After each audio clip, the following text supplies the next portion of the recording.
This is Sarah Rutan at the Wine Country Cat Club Cat Show. Wine, cheese, and kitties, please, here at the Evelyn Bishop Hall. And right now we have it in full swing with a lot of kitties going around. So we're going to go around and talk to people, get their stories, see how the kitties are, and just have a little fun today, because that's what the cat show is all about, having fun. So we're here with, if you would just introduce yourself. Eric Grushkin. Hi. We're here with Eric, and he is in charge of Stovepiped Cats' awesome, almost invisible cat litter. Tell us a little bit about the cat litter in general. Well, the cat litter is a high-density silica gel that will totally stop odor for up to a month with only slightly more than 1 inch of cat litter in the tray. It's virtually no dust, minimal tracking, it's extremely easy to clean, it doesn't stick to the bottom of the pan, it will outperform any other litter on the market. All right, so it's one of the more popular cat litters that we have here, and they're selling and giving a whole bunch of other stuff. They have different kinds of things, not just the cat litter. But what we want to see right now is you just got a new addition to your family, didn't you? Yes, we adopted this cat, which looks a lot like Stovepipe himself, and we adopted him from Animal Outreach of the Motherlode. We now have 4 rescued cats, each from different shelters, from Orange County, California, now up to here in Ione. We believe in rescuing cats, and we practice what we preach. Well, that's good. That's really great. And obviously, as you can see from the picture back here, it's like a little mini version of the same cat, which is going to be very good for propaganda on that one. So, thank you for showing and sharing with us about this. So, thank you very much. Well, thank you, Sarah. Okay, I'm here with Megan Antagiunti. Okay. And so, how long have you been showing cats? Almost 16 years. 16 years, that's a lot. So, what exactly got you started in doing the cat shows in general? Well, I used to show horses, and I have a lot of physical issues from showing horses, and decided that I wanted to do something that was a little bit easier on my body. So I wanted to stay competitive and wanted to stay with animals, and so I have always liked cats. So I had a foster cat from a shelter in Oregon, and this was when I lived in Oregon. And I took the foster cat to a cat show and showed it in Household Pet, and I got hooked. Really? That's great. That's a great start. So where exactly are you from? I'm actually from Portland, Oregon, and I live in Fresno, California now. And I went from Household Pets to Japanese bobtails, and I've stuck with Japanese bobtails now for almost 15 years. All right. Well, can we see the Japanese bobtails? Sure. First, I'll show you the Japanese bobtail color.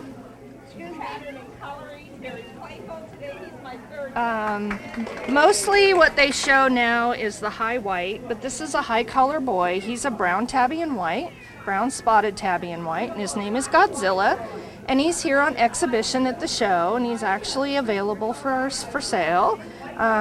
He's titled in a different association, and he was also a regional winner in a different association in agility, cat agility. So this is the colors that are mostly shown are the whites and the tabbies. And then I also started, I'm starting the pointed lines. So I have a pointed white cat here.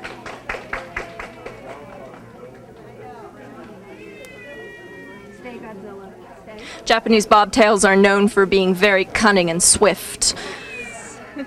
This is a red point and white Japanese bobtail. His mother was actually imported from Japan, and we're starting the pointed lines over here in the United States, and we're trying to get them involved, and we're trying to get them in championship in another association, but currently they are accepted in TICA, so all he needs is one best to become what we call a Supreme Grand Champion. He's a quadruple Grand Champion right now. And so he's a pretty unique and rare color. His sister is a long hair, and she was the very first Supreme Grand Champion pointed and white Japanese bobtail to Supreme in the United States. So he's from the same litter, and he's a short hair, and we hope to be able to do a Supreme with him. So. Yeah, they're absolutely sweet, and generally with the Japanese bobtails you see them in mostly white because that's the coloring that comes in. So this is a pointed, and can you explain a little bit about what the pointing means? Yeah, the pointed means that the colors come across on the parts of the body that are actually need to stay the warmest. So the ears need to stay warm, and then normally because of the white factor, he would normally without the white factor have colored paws and whatnot, but because of the and white, you can see he has this neat little racing stripe down his back. And they all have their own unique individual tail, and his tail is the pointed color, the red.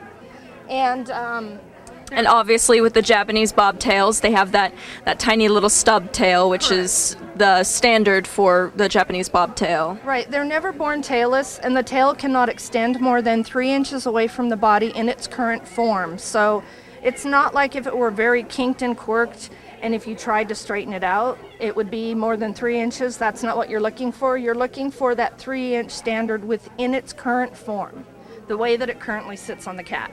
Okay, well, thank you so much for showing us. That's a great lesson on the Japanese bobtails. Thank you very much. They're a 4,000-year-old breed. Yes, one of our oldest breeds that we have.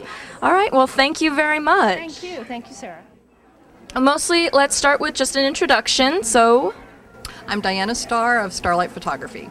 okay, so obviously you specialize in the photography, but you specialize in a very specific set of photography. You do pet and, for here, mostly cat photography. So explain, mostly, how did you get into pet photography? I bred Bengals for a number of years, and I have always done photography, so I started taking pictures of my own cats, and then I showed my cats and saw that there were photographers at the cat shows, so I thought, oh, I can do that, so I just started doing it, and I love it. It's really fun. You get to see all the cats that exist, and I just love the photography and the cats, so... And I do kitty headshots. Basically, so these are the professional shots that people have of their show cats that get done, and you do a great number of them, right? Yeah. I've probably done about 50 shows or something, and probably anywhere from 20 to 25 cats in a show. Okay, so like the process of getting to the cat photography, because most people deal with human photography, and that's very simple because people stand still or they do things, but is it difficult to do pet photography? To do cats, actually, than it is to do humans, because humans actually are a little more particular about how they're being posed and what they look like, and the cats don't really have much of a say in the matter. So the owners do, but the cats typically, there's only certain things that they'll look at, and they'll play with toys, and you can kind of move them around in a certain pose or that kind of thing using toys, as long as they're toy oriented.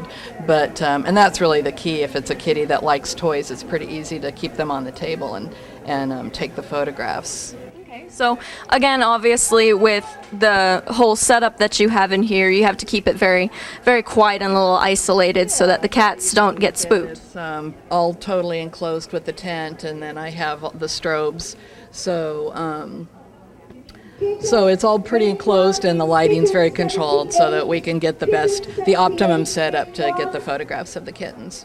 Great. Well, thank you very much. That was very helpful. Thank you. You're welcome. Well, I'm with Animal Outreach of the Motherlode. I'm Jean. Hi, Jean. So tell us a little bit about the Animal Outreach. Animal Outreach is a low-cost spay-neuter clinic, and we rescue and rehabilitate approximately 2,000 animals a year. Really? So you are a clinic too, right? You work along with the clinic? Low-cost spay-neuter clinic in Diamond Springs, California. Okay, so tell us a little bit about what you guys have brought today. I know you guys have brought a bunch of nice items to help raise money. Yeah, Animal Outreach runs a free feral clinic twice a month. We've expanded that to community cats, and so all the money that we raise at these type of events goes to pay and sponsor that program. It's very good and very helpful, because there are definitely a lot of stray cats coming in, and spaying and neutering is a good way to help help the cats. Yeah, it's the only way to try to get a control of the problem. So tell us about who you brought today. I see obviously with the little ones, I saw that there were a couple of adoptions already this early in the morning. Yeah, I brought 3 siblings. They're all boys. They all look a little bit different, and everybody has just been amazed at how beautiful they are, and 2 of them have already been adopted. And then we have the one little guy left. The one with the short hair is adopted. He's just hanging out with his brother for a little while. Yeah, I saw that. He was there earlier when we interviewed the invisible litter people. Yes. So obviously they took a shine to him. So you still have the one more available for adoption. Are you going to be here tomorrow as well? Yes, we'll be here tomorrow, and we'll be bringing in some more kittens to put up for adoption. Right. So obviously adopting kittens is very good. I know we have a lot of pedigreed cats here, but it's always nice to have a household pet. So you guys have come to a couple of shows and you've shown some of these cats. Can you talk about showing them? Yeah, I have 3 right now that I'm showing. They're just regular domestic short-haired cats. Actually, I shouldn't say that. Domestic cats. 2 have long hair, long fur. I've got Zoe here. Do you want to bring one of them out just so we can see?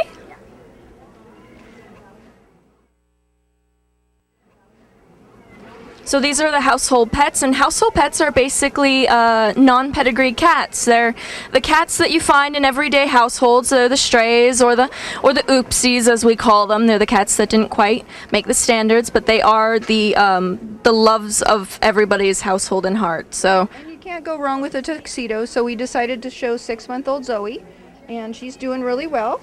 I've also got a long-haired tuxedo, 2 years old, very petite. And these cats are all available for adoption. So after the show is over, the new owner not only gets a cat with a ribbon, but they get a proven winner. And this is, which one are you? Sophie. it's hard to keep track of all of them because there's so many that come in all the time. But this is an opportunity to allow them to be personalized and to get out there. And obviously they're super stressed, obviously, but they're sweet and always looking for a forever home. Yeah, and we want to thank Wine Country Cat Club for inviting us to attend this show. They're one of our main supporters of our free feral and community cat spay program, and very friendly, great people, and so wonderful, and thank you so much for having us. All right, thank you very much for showing us and telling us that. So thank you, and always feel free to look up Animal Outreach. They could always use more donations and more help.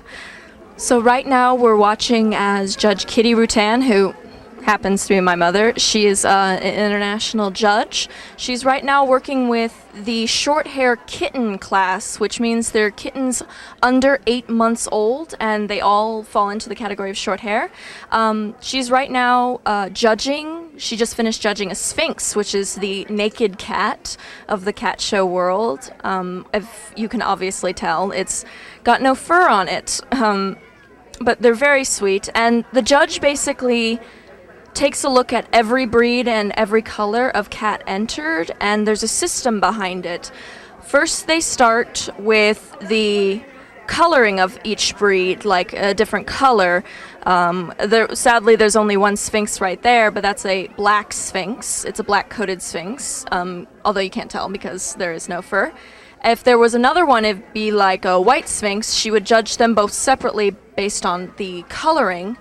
And then after that, she would judge them based on the breed themselves. She would put them together and see which one is a better of a body type that fits or a head type. And it's a whole system because each cat has their own standards. So each cat is judged based on that standard.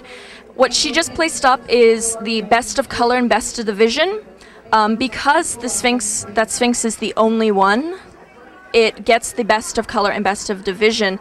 The color is, of course, as I said before, the best of the color, but the division is a separate division between each cat. It's like a upside-down pyramid of how to judge based on it. Let's see if we can get at least a couple words from the judge herself. So I'm here with Kitty Rutan, a very well-fitting name, I must say. So tell us a little bit about yourself and you as a judge and how long you've been doing this. I have been breeding and showing cats since I was 14 years old, which is now 40 years. I've been judging since I was 23, which is a good number of years too, over 30. And we live in the area. I live in Amador County, and frequently everybody sees my Selkirk Rexes when we come on to the TV station to do the publicity for the show. I've bred actually probably 4 or 5 different breeds, but we have been breeding the Selkirk Rexes now for about 18 years. When they first came out, I'm very lucky. I get to travel all over the world. I get to travel all over the country, either to go to shows or to judge shows, and it's always wonderful fun. Right now, I've just finished judging the all-breed kitten class, which is all of the purebred kittens, and now I'm going to pick the 10 out of 39 that I handled that I think are the best 10. So that's the tough part. Handling them is the easy part. Choosing them can be the tough part when you have a lot of very nice kittens. Would you be willing to tell us about the Sphinx that you just judged, like on specific things? So this is a black Sphinx. The Sphinx is one of our hairless breeds, but our most hairless and probably the most well known. They aren't actually hairless. They're more actually have a very, very fine down coat so they feel like suede. They have these lemon-shaped eyes and these big cupped ears, very strong. Everybody thinks they should be small and fine, but they're not. They're actually kind of like a bulldog in a lot of ways. They have a big bone structure. They have a really heavy body. They have wonderful wrinkles and long toes and just great noses, and they're usually really fun. And once people get their hands on them, they never want to stop petting them. And I know with the Sphinx, we're told to look at the standard is they need to be everything a woman does not want to be. Bald, fat, and wrinkly. Bald, fat, and wrinkly, absolutely. Yes, and you know, they expose body parts. There's some great memes out there on the TV about, or on the internet about the Sphinx, the older Sphinx where their skin's all saggy, and yes. And that's the way they're supposed to look. So, they're really active cats. They're very funny. They tend to be very fond of water. We have a lot of friends who have Sphinx, and they all take baths. So I don't know. My cats don't usually voluntarily take baths, but there you go. So, well, thank you very much. We appreciate it. So, bang. This is Rummy. He is an almost pretty close year-old Selkirk Rex. He's one of ours. Actually, his parents live in the area, but they are unable to show him, sadly, because of work. But we are willing to show him. He's a brown tabby Selkirk Rex, and he's actually going on his way to a show right now. So this is the whole process. Each cat is assigned a number when they enter into the show. So when you hear the announcement of the number, that's when people know that their cats are going up. Obviously, some of the cats have a much easier time with it because they're much used to it. His number is 224, which I believe is a male. It is.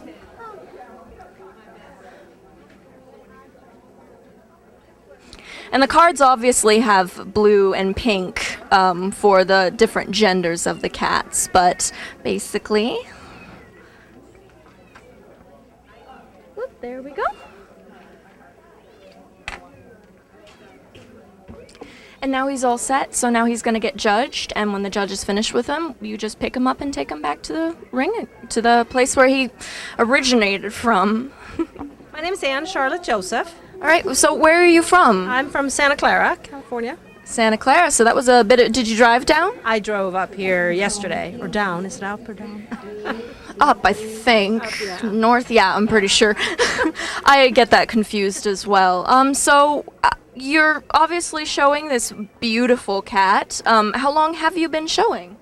Well, I've been showing probably for 25 years, but I took a break for a long time. So the last stint I've been showing for about 7 years. Okay, so I know a lot of people here have separate jobs because cat showing is on the weekend, but what do you do other than cat showing? I actually am a product marketing manager for Intel Corporation. That's very interesting. All right, that's pretty cool. So why don't you tell us about this very exquisitely unique cat? This is Mindy. She's a 4-year-old Persian girl. She is a brown mackerel, tabby, and white. Quite a coat on her. Yeah, it's coming in now. Usually for Persians in summer, they shed their coat and then it comes back in the winter. All right, so obviously a very distinct feature is the very smushed nose on the face, but is there anything else distinct about the Persian? Well, the Persian is supposed to be a cat that's round everywhere, and a round face, small rounded ears, that's rounded at the top, short cobby body. You can see she has a very short body and short legs, short tail, and of course the long coat. And like you said, they have a very distinct face, and when you look at it in profile like this, it's like you could put your, I'm going to switch hands so I could show a little better. You could put your hand like this and you can see it's straight. So everything lines up, the chin, the nose, and It's okay, she can go back down if you want her to. no, it's fine. There you go. Camera shy, that's it. No, she just doesn't like when I... Mess with her nose. Well, she's worried that she's going to fall, I think, because she is a very heavy cat. There's actually a very substantial cat under all this hair underneath. If you here. wet it all down, there'd be Yeah. still a very hefty cat underneath. Yeah. Obviously, with those humongous paws, because even with the fur, you can see how big those paws are. They're Yeah. very big.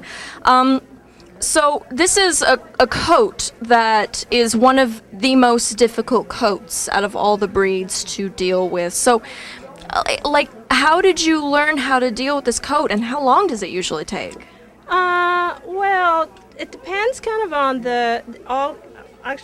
most of the Persians have different coat texture. So you have to figure out what shampoos and what conditioner and works on this particular coat texture. But my husband always jokes and he says, "Oh my God, your cat has more makeup and shampoos and conditioner than you do." And it takes probably, with her right now, a couple of hours, to give her a bath and get her dried.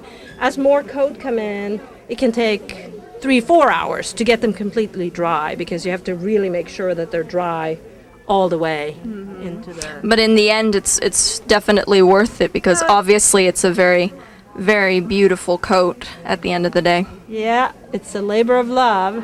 I don't have any kids, so this is my kid. Oh, thank you very much, and thank you for being patient. We appreciate it. Now you're star. There you go. There you go. Thank you. So back here in the corner of the cat show, we have one of Wine Country Cat Club's most beneficial things that we have at our show. It is our raffle and wine drawing. What happens is we gather wines from different local areas around Northern California and around Amador County, obviously. Amador County has some pretty popular wines. So we go over and we ask each winery if they would be willing to donate a bottle of wine. And the bottle of wine is then raffled off.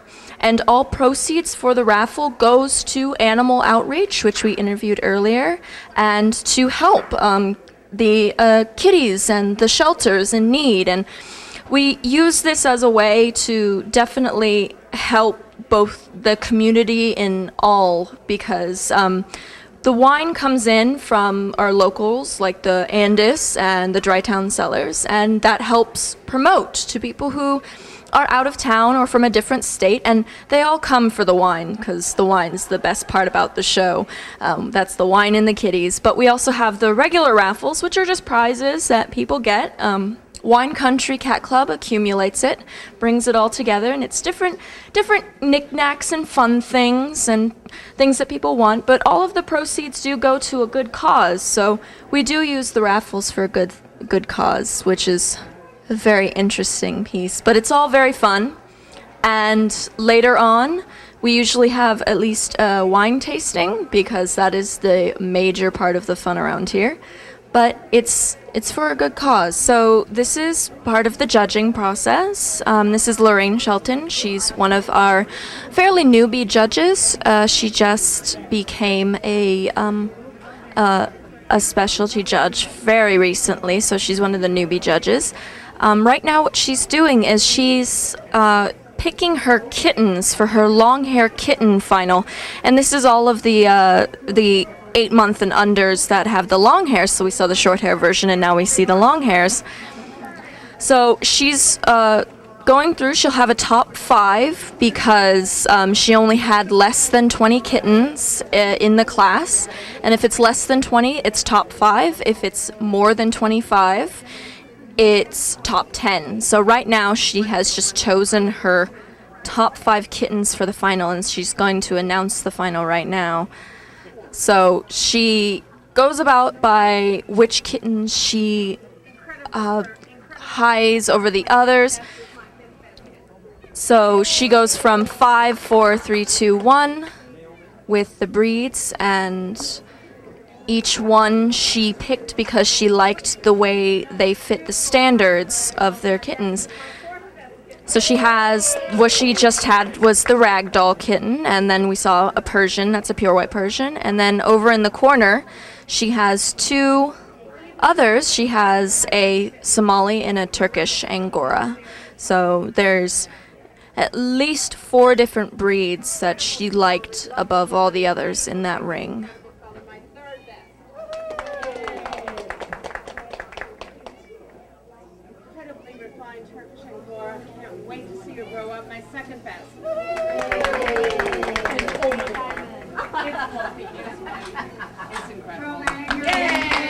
So the pure white Persian kitten was the best. So it's definitely a big competition, and there's a lot of very beautiful looking cats. So we just saw you get best long hair kitten here, so why don't you tell us about you and about the kitten? I'm from Southern California, so it took me about 7 hours to get here. This is a white Persian.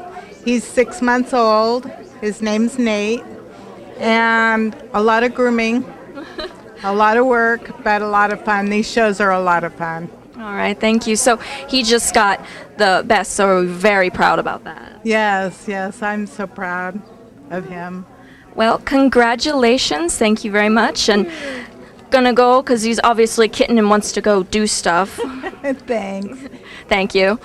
So we're back here with Eric, and he wanted to introduce us to the face of Almost an Invisible Cat Litter. So introduce us to him. This is Stovepipe the traveling cat, who was a rescue from death row at South Central LA.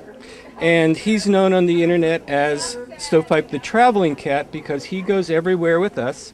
And unlike a lot of these cat show cats, he takes pictures outside at tourist locations, and he's been filmed so far in 14 states, as north as Mount St. Helens, as far as east as Topeka, Kansas, and as south as San Diego, and just about everywhere in between, national parks, state capitals, you name it. He is the first cat to ever ride the San Francisco cable cars without being on a leash. He is the first cat to testify at an LA City Council hearing, and part of his testimony helped increase the household limit from 3 to 5 cats. And so he's just a very unusual cat that he's comfortable outdoors and doesn't need to be restrained, except for right now. Well, it's a big show, and it's definitely a little scary. So thank you, and thank you, Stovepipe, for bothering to come out. Obviously, he's a little wants to. Well, this shoulder is his comfort position, because this is how I carry him normally. Yeah. Well, thank you very much. I appreciate it, and I appreciate it, Stovepipe. Introduce yourself first. Hi, I'm Stephen Shawn, and this is a Peterbald. She's chocolate, and this breed has a gene that causes them to lose fur. They have very, very short fur. And this was discovered in St. Petersburg, Russia. That's why it's called a Peter Bald. And she's very opinionated, as you can see. Oh, she does not Have a lot of things to talk about, don't you? They are, and it's not because they don't like showing. She likes showing, obviously. She's just one of the breeds that have a very talkative personality. But Long tubular body and a long, slender head, very large ears that come off the side of the head. and a very distinct coat. It's a little hard to tell, but if you look very close, you see the coat is a little different from normal. It looks just a little wiry, but not quite. A brush coat, because it feels a little brushy, but it's definitely shorter than the kind of coat you would see on other cats. Yes, so definitely. How long has this breed been around? It's one of our newer breeds, right? It's been in championship for show a good 10 years now, so it is a newer breed. Okay. You don't say. Obviously, the 10-year mark is something she's very opinionated about. Well, thank you very much, and we have very interesting breeds, so we wanted to see a very interesting breed. Yes, I see. Thank you very much about that. You're welcome. Thank you. So we've gone around, we've interviewed people. Obviously, there are different kinds of people, different kinds of cats, and definitely different kinds of outlooks on the whole cat showing, but everybody has something in common. They really enjoy showing cats. So that's what we all come here for. So thank you very much. And again, this is Sarah Rutan from the Wine Country Cat Club here in the Evelyn Bishop Hall at Ione, California.